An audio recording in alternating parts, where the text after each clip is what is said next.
شیطان بہت شیطانی قوتیں رکھتا ہے، لیکن اللہ کے خاص بندے شیطان سے قوی ہیں، طاقتور ہیں۔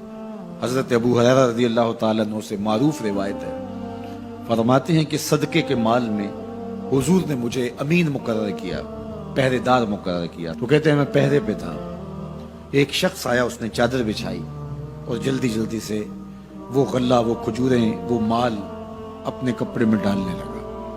میں نے دوڑ کے اس کو پکڑ لیا، تو اس نے اپنا آپ مجھ سے چھڑانا چاہا، لیکن میرے ہاتھوں کی گرفت مضبوط تھی، وہ چھڑا نہ سکا۔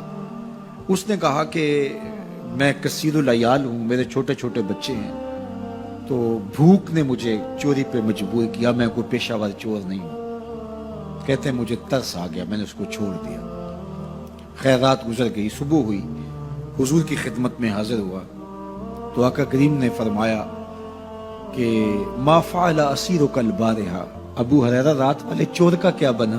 عرض کی حضور وہ بڑا مجبور شخص تھا کوئی، اور اس نے کہا کہ میں پیشہ ور چور تھوڑا ہوں، بچوں کی بھوک نے مجھے یہاں تک پہنچا دیا۔ تو حضور علیہ السلام نے فرمایا جھوٹا شخص ہے، اور سنو آج پھر آئے گا۔ کہتے اگلے دن تو میں طاق میں رہا، تو خیر وہ آیا اور اس نے چادر بچھائی اور غلہ اس چادر میں ڈالنے لگا۔ میں نے جا کے پکڑ لیا، تو اس نے کہا مجھے چھوڑ دے۔ میں نے کہا میں تو نہیں چھوڑوں گا۔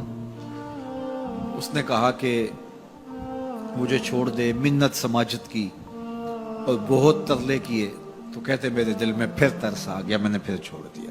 میں پھر حضور کی خدمت میں آیا تو حضور نے فرمایا ما فعل اسیرک البارحہ، رات والے چور کا کیا بنا؟ میں نے کہا حضور وہ آیا اور اس نے کہا میں کثیر العیال ہوں، مجھے پھر ترس آ گیا، میں نے چھوڑ دیا۔ پر میں جھوٹا آدمی ہے، اور سنو آج پھر آئے گا۔ اللہ اکبر! جو ہو چکا وہ بھی حضور جانتے ہیں، جو ہونے والا ہے وہ بھی میرے حضور جانتے ہیں۔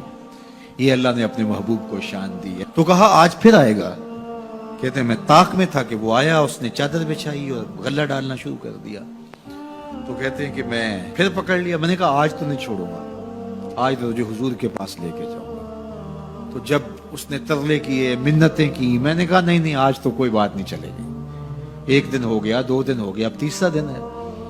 اس نے کہا ابو ہریرہ میں تمہیں ایک بات بتاتا ہوں، اگر تمہیں اچھی لگے تو مجھے چھوڑ دو گے؟ کہا بتاؤ۔ کہا کہ جب رات سونے لگو تو آیت الکرسی پڑھ لیا کرو، فجر تک تمہارے پاس شیطان نہیں آئے گا۔ کہتے ہیں بات بڑی اچھی تھی، میں نے اسے چھوڑ دیا۔ حضور کی خدمت میں پہنچا تو پھر فرمایا وہ رات والے چور کا کیا بنا؟ میں نے کہا حضور اس نے مجھے یہ وظیفہ بتایا۔ حضور نے فرمایا بندہ تو جھوٹا ہی تھا لیکن بات سچی بتا گیا۔ اور پھر فرمانے لگے ابو ہریرہ جانتے ہو وہ 3 دن جو آتا رہا وہ کون تھا؟ میں نے کہا اللہ و رسولہ عالم۔ فرمایا وہ خود ہی تو شیطان تھا۔ 3 دن جو آتا رہا وہ خود ہی تو شیطان تھا۔ اب شیطان بڑا تگڑا ہے، لیکن ابو ہریرہ پکڑے تو چھڑا نہیں سکتا۔ یار ابو ہریرہ پکڑے تو شیطان چھڑا نہ سکے، اگر حضرت عمر پکڑ لیں تو یہاں تو آ گیا نا، حضرت عمر کے سامنے تو آنے کی ہمت بھی نہیں کرتا۔ ان الشیطان یفر من ظل عمر، شیطان میرے عمر کے سائے کو دیکھ کے بھی بھاگ جاتا ہے۔